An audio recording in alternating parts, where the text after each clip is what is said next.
राजस्थान में विधानसभा चुनाव को लेकर बीजेपी ने दूसरी लिस्ट क्या जारी की, इसका विरोध भी जमकर देखा जा रहा है।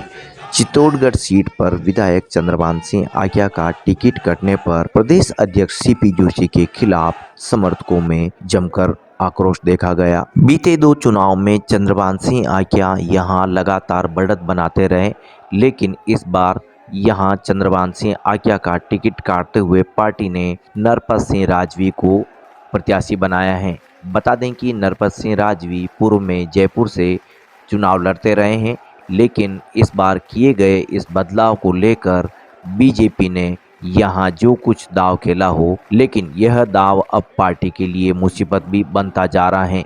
मेवाड़ में वैसे तो ऐसी कई सीटें हैं जहां लगातार विरोध देखा जा रहा है, लेकिन बीजेपी की दूसरी लिस्ट आने के बाद चित्तौड़ में जो कुछ आक्रोश आक्या के समर्थकों में देखा जा रहा है, इससे ये साफ हो जाता है कि आक्या रविवार शाम तक बड़ा फैसला ले सकते हैं। यदि आक्या यहां से निर्दलीय चुनाव लड़ने की घोषणा करते हैं तो इस सीट को लेकर बीजेपी में लगातार संकट भी देखा जा सकेगा। यही नहीं, चित्तौड़गढ़ की कुल 5 सीटों में से अधिकांश सीटों पर बीजेपी की मुसीबत बढ़ती हुई भी साफ देखी जा रही है। आक्या के समर्थकों ने प्रदेश अध्यक्ष सीपी जोशी के खिलाफ जो नारेबाजी की, उसको तो देखते हुए ये साफ हो जाता है कि कार्यकर्ताओं में जमकर विरोध हैं। और ऐसे में आने वाले समय में अब यह भी एक सवाल सबसे बड़ा हो गया है कि प्रदेश अध्यक्ष सीपी जोशी सांसद का चुनाव इस क्षेत्र से लड़ते हैं तो यह चुनाव उनके लिए काफ़ी मुश्किल वाला भी साबित होने वाला है। प्रदेश अध्यक्ष सीपी जोशी और चंद्रभान सिंह आक्या की लड़ाई शनिवार को भले ही जग जाहिर हो गए हो, लेकिन चंद्रभान सिंह आक्या ने जो पीड़ा मीडिया से मुखातिब होते हुए बताई, उससे ये भी साबित हो जाता है कि प्रदेश अध्यक्ष सीपी जोशी जब से सीपी जोशी जब से प्रदेश अध्यक्ष बने हैं, तब से वे चंद्रभान सिंह आक्या को टारगेट कर रहे हैं। क्या कुछ कहना है चंद्रभान सिंह आक्या का। प्रेसिडेंट भी बने और उस टाइम से हमारे कॉलेज के झगड़े चलते आ रहे हैं, और जब पंचायत समिति का झगड़े हुए उस टाइम का मामला भी है, और अभी वो प्रदेश अध्यक्ष बन गए। उनके मन में मेरे प्रति कहीं कहीं टीस है, कहीं कहीं खुन्नस है, और इस टीस और खुन्नस के कारण काफी दिनों से मेरे को इसकी जानकारी भी थी कि कहीं न कहीं मेरे लिए टिकट जरूर काटेंगे। और आज उन्होंने मेरे टिकट को काट कर उन्होंने बहुत अच्छा काम किया, मैं उनको धन्यवाद देता हूं। और इसका डिसीजन मैं क्या करूंगा क्या नहीं करूंगा, इसका डिसीजन जनता करेगी, क्योंकि मैंने जो 10 साल तक यहाँ सेवा करी है वो ईमानदारी से सेवा करी है। जनता के बीच में रहूं ईमानदारी से, 1 रुपए का कोई आरोप प्रत्यारोप नहीं लग सकता है। कार्यकर्ताओं के बीच में रहूं। जब भी पार्टी संगठन का मामला आया है, पार्टी संगठन का काम मैंने जिम्मेदारी से किया है, और चित्तौड़गढ़ सीट कभी कांग्रेस की नहीं रही है। एक बार भारतीय जनता पार्टी जीतती थी, एक बार कांग्रेस की जीतती थी, और अब की बार इसको 50-60 से जीतने का हम लोगों ने जो मुंह बनाया था वो आप लोगों के सामने है। एक भी विधानसभा में कोई नेगेटिव नहीं है, जनता मेरे साथ है, पर टिकट काटा है, कोई दिक्कत नहीं। कल मैं कार्यकर्ताओं के साथ बैठकर इन कार्यकर्ताओं से बात करूंगा और चर्चा करूंगा। कार्यकर्ता जो भी कहेंगे वो कार्यकर्ताओं के साथ में तन मन धन से पहले भी था, तन मन से उनसे साथ रहूंगा। और ये कहीं न कहीं नुकसान इस संभाग में भी रहेगा और चित्तौड़गढ़ जिलों की इन सीटों में भी रहेगा, और कहीं न कहीं इसका हर्जाना इनको भुगतना जरूर पड़ेगा। ये कहीं न कहीं जब भी आपका परिदृश्य आए वो आप लोग देखना है। पर जो किया है मेरे साथ तो कोई भी ये कर सकते थे, पर कार्यकर्ताओं के मन की जो बात थी, मन की इच्छा थी, उनको कहीं न कहीं आघात लगा है।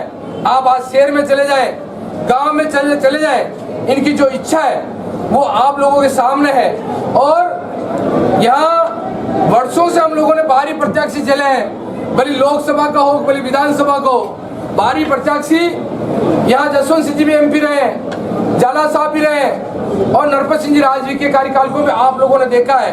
नरपत सिंह जी का कार्यकाल कैसा या रहा है वो भी आप लोगों से छुपा हुआ नहीं है। ज़्यादा मुझे कुछ कहने की जरूरत नहीं है। और ये जनता अब जयपुर जाने की इच्छुक नहीं है या चित्तौड़ी रहने की इच्छुक है, तो कहीं न कहीं ये जनता का डिसीजन जो भी होगा वो अच्छा होगा। सर्वे में आपका जब से आ रहा था कि नंबर 1 पे आप सर्वे में चल रहे हैं, तो टिकट काटने का मुख्य कारण क्या रहा? आपकी क्या बढ़ती लोकप्रियता है या और अन्य कोई कारण? इसका मेन कारण जो जनता में लोकप्रियता बढ़ी है, जो कहीं न कहीं जनता में कद बढ़ा है, तो उनको कहीं डर है।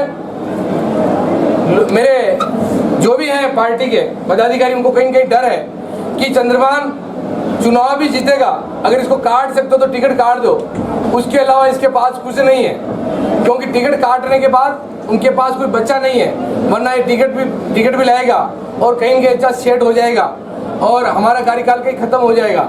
उनके मन में कहीं ये टीस है, तो उसका टीस मैं नहीं दूंगा। इस विधानसभा के 5 सीटों पर भी देंगे और आने वाले लोकसभा में भी हम लोग देंगे, क्योंकि मोदी जी से हमारा बैर नहीं है। मोदी जी जो भी करेंगे उसके साथ रहे थे, पर अब जनता जो कहेगी उसके साथ हम रहेंगे। ये तो पूरा एक राजनीतिक षड्यंत्र था कि राजीव साहब को वहाँ से टिकट काटना, उस पहली लिस्ट में चित्तौड़ को होल्ड करना और सेकंड लिस्ट में चित्तौड़ की जगह चेंज करना। ये राजीव साहब को बीकानेर भी दे सकते थे, मसूदा दे सकते थे या कहीं दूसरी जगह भी दे सकते थे, पर इनको केल कुल मिला के ऐसा कोई आदमी लोकल तो था नहीं। लोकल इन्होंने खूब बदमाशी करी, खूब कुचनियाँ करी, काफ़ी इन्होंने करने की, मेरे को आक्रोशित करने की खूब कोशिश करी, पर मैंने खूब सब्र रखा। इस 6 महीने में भी इनके प्रदेश अध्यक्ष रहने के बाद इन्होंने इतनी मेरे साथ करा था, मेरे कार्यकर्ताओं को साथ करा था, पर मैंने खूब तसल्ली रखी थी और इसका सब्र का फल मीठा होता है।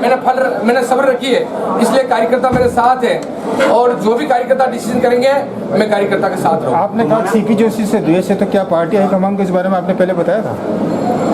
एक पार्टी के जितने भी कोर कमेटी के सदस्य हैं, माननीय जितने भी पदाधिकारी हैं, उन सब लोगों को मैंने कहा है और उनको जानकारी भी है कि इन लोगों की आपस की जो गुटबाजी है वो कहीं न कहीं हम लोगों को दिक्कत करेगी। ये सबको जानकारी थी और मेरे 3 महीने मैं भी कहीं जयपुर नहीं गया, कहीं दिल्ली नहीं गया और अभी भी कहीं जयपुर दिल्ली जाने का फिराक में नहीं हूँ। जनता के बीच में था, जनता के बीच में हूँ और जनता के बीच में रहूँगा। सर निर्दलीय चुनाव लड़ेंगे। दूसरी सूची में वसुंधरा राजे के सारे चहेतों को टिकट मिला है।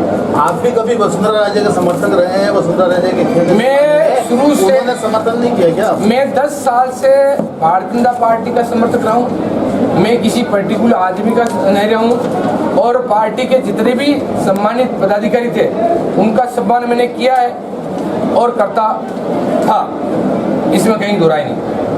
सर एक बड़ी बात है कि चंद्रभान सिंह आगे की जगह नरपत सिंह राजवी, पहले नरपत सिंह राजवी को रिप्लेस करने के लिए चंद्रभान को चुना गया, अब उनको रिप्लेस करने के लिए आपको क्या मानते हैं इस चीज़ को? क्या रिप्लेस तो कोई किसी के रिप्लेस करने से काम नहीं चलता है, जनता रिप्लेस करती है और जनता 25 तारीख को और 3 दिसंबर को रिप्लेस करेगी। ये माना जाएगा आप निर्दलीय चुनाव में उतर रहे हैं? मैं कोई निर्दलीय चुनाव लड़ने की मेरी तनिक भी इच्छा नहीं है और नहीं मैं लड़ने का इच्छुक हूँ, पर पार्टी के जितने भी मेरे कार्यकर्ता हैं, मेरे चाहने वाले हैं, वो जो कहेंगे उनको डिसीजन की 100% मैं पालना करूँगा।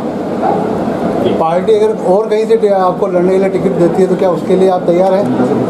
वो तो जनता जो भी तय करेगी, सब मेरे लोग जो बैठ के चर्चा करेंगे उसके साथ में रहूँगा। या हो सकता है चंद्रभान जी जीता हुआ टिकट है, कोई हार्ड वाली सीट पे लड़ा दे? मैं तो आपको क्या कह रहा हूँ, जो भी जनता डिसीजन करेगी, मैं तो ये कह रहा हूँ मैं नीति लड़ूंगा, वो लड़ूंगा। जो मेरी जनता और मेरे जो लोग हैं, मेरे चाहने वाले, वो जो कहेंगे उसके साथ। जैसे बेगू से भी सीट की घोषणा नहीं हुई, ऐसे में अगर पार्टी आपको बेगू भेजे तो? मैं क्या कह रहा हूँ, मैं तो ये कह रहा हूँ कि वहाँ जिसका हक बनता है, बेगू से जिसका भी हक बनता है, उसका हक का टिकट हक वाले को देना चाहिए। वहाँ जो जाती है उसको टिकट देना चाहिए और उसके साथ पार्टी को जो भी डिसीजन वहाँ करे वो अच्छा डिसीजन करना चाहिए। बीजेपी की इस सीट को लेकर किस तरह से घमासान छिड़ा, इसको लेकर हमारे संवाददाता श्याम वैष्णव की यह रिपोर्ट ज़रूर देखिए।